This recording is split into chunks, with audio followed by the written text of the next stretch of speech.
वबरकातुहू। एक नए दिन, एक नई उम्मीद और एक नए लेक्चर के साथ welcome again to Rohan science academy. जी तो स्टूडेंट्स, हम लोग पढ़ रहे हैं इंग्लिश का चैप्टर नंबर 1, हज़रत मोहम्मद सल्लल्लाहु अलैहि वसल्लम एंड एम्बॉडीमेंट ऑफ जस्टिस। जैसा कि आप जानते हैं, प्रीवियस लेक्चर में, लेक्चर नंबर 1 में मैंने आपको बताया फर्स्ट 2 पैराग्राफ्स की ट्रांसलेशन के बारे में। आज हम लोग फर्दर पैराग्राफ्स को ट्रांसलेट करेंगे और आपकी आसानी के लिए मैंने अपने व्हाइट बोर्ड पे कुछ वर्ड्स और उनके मीनिंग्स लिख रखे हैं। आगे पहले इन्हें पढ़ते हैं ताकि आपके लिए उस ट्रांसलेशन को समझना मज़ीद आसान हो जाए। जी तो डियर स्टूडेंट्स, फर्स्ट वर्ड है आपका इर्रिस्पेक्टिव, किता नज़र, क्रीड, अकीदा, रेस, नस्ल, गिल्टी, मुजरिम, र्यून, तबाह हुए, इंटरसीड, सिफारिश करना, डिक्लाइन, इनकार करना, इंटरफेयर, मुदाखलत करना। Your next word is ancestors, अबावश्तार, अपील, दरख्वास्त करना, हैंड, फांसी देना, ज्यूस, यहूदी, सुर्स, मुकदमात, इन अकॉर्डेंस विद, के मुताबिक, कमेंडमेंट, हुक्म। जी तो स्टूडेंट्स, ये थे हमारे कुछ मुश्किल अल्फाज। आइए अब हम मूव करते हैं ट्रांसलेशन की तरफ।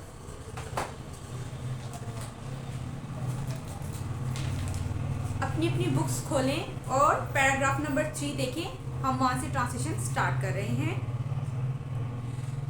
As head of the state of Medina, रियासत मदीना के सरबराह की हैसियत से, he decided all cases on merit with justice and equity, irrespective of color, creed और race।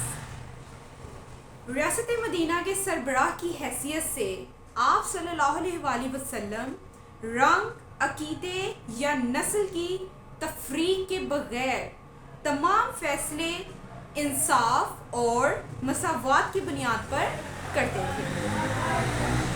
Once a Quraysh woman was found guilty of stealing।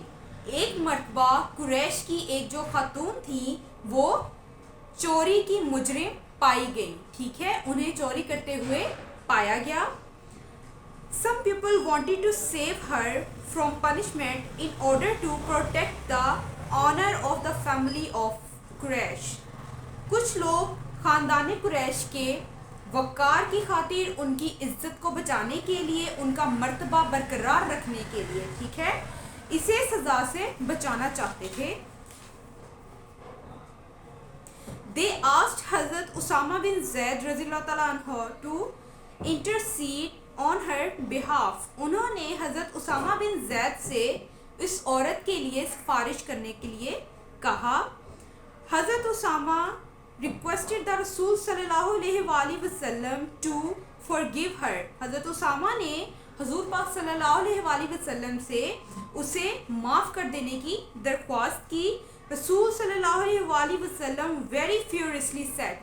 आप सल्लल्लाहु ने नहायत सख्ती से फरमाया। आप सल्लल्लाहु को उनकी इस बात पे गुस्सा आया। उन्होंने नहायत सख्ती से फरमाया, बनी Israel was ruined because of this। बनी इसराइल इसी वजह से तबाह हुए।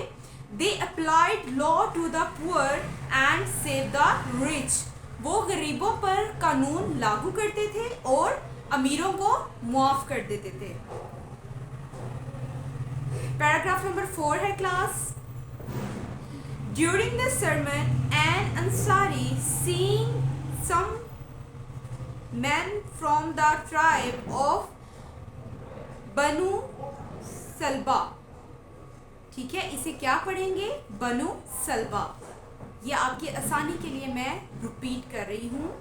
During the sermon, an Ansari, seeing some men from the tribe of Banu Salwa sitting there, stood up and pointed towards them and said।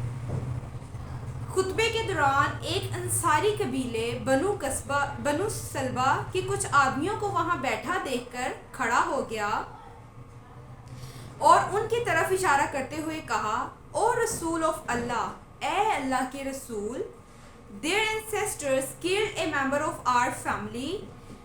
ان کے آباء اجداد نے ہمارے خاندان کا ایک فرد قتل کیا تھا. We appeal to you to get one of them hanged in exchange of that. ہم آپ سے درخواست کرتے ہیں کہ اس کے بدلے میں ان میں سے کسی ایک کو پھانسی پر لٹکا دیا جائے. The رسول صلی اللہ علیہ وآلہ وسلم replied. آپ صلی اللہ علیہ وآلہ وسلم نے جواب دیا, The revenge of the father cannot be taken on his son. باپ کا انتقام اس کے بیٹے سے نہیں لیا جا سکتا. نیکسٹ پیراگراف دیکھیے. The رسول صلی اللہ علیہ وآلہ وسلم was so well known for his justice that even the Jews who were his bitter enemies brought their swords to him and he decided the cases in accordance with the Jewish law. رسول صلی اللہ علیہ وآلہ وسلم اپنے انصاف کی وجہ سے اس قدر مشہور تھے کہ حتیٰ کہ یہودی جو کہ آپ صلی اللہ علیہ وآلہ وسلم کے بدترین دشمن تھے, وہ بھی آپ صلی اللہ علیہ وسلم کے پاس اپنے مقدمات لاتے اور آپ صلی اللہ علیہ وسلم یہودیوں کے قانون کے مطابق ان کا فیصلہ فرماتے. He very strictly followed the commandment of Allah. آپ نے اللہ کے حکم پر بہت سختی سے عمل کیا. کیا حکم تھا؟ If they come to you, either judge between them or decline to interfere. اگر وہ آپ کے پاس آئیں یا تو ان کا فیصلہ کر دو یا ان کے معاملے میں مداخلت سے انکار کر دو. If you decline, اور اگر آپ انکار کرتے ہیں, they cannot hurt you in the least, تو وہ کسی بھی صورت میں آپ کو نقصان نہیں پہنچا سکتے. If you judge, اور اگر آپ فیصلہ کرو, judge the equity between them, تو کیا کرو, ان کے درمیان عدل سے فیصلہ کرو.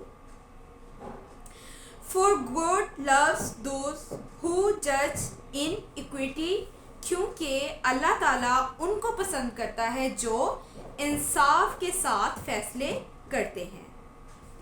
جی تو اسٹوڈنٹس, آج کے لیے اتنا کافی ہے, اس امید کے ساتھ کہ یہ لیکچر آپ کے لیے فائدہ مند ثابت ہوگا. اللہ تعالیٰ آپ لوگوں کے لیے آسانی فرمائیں, اچھے سے تیاری کریں. جزاک اللہ.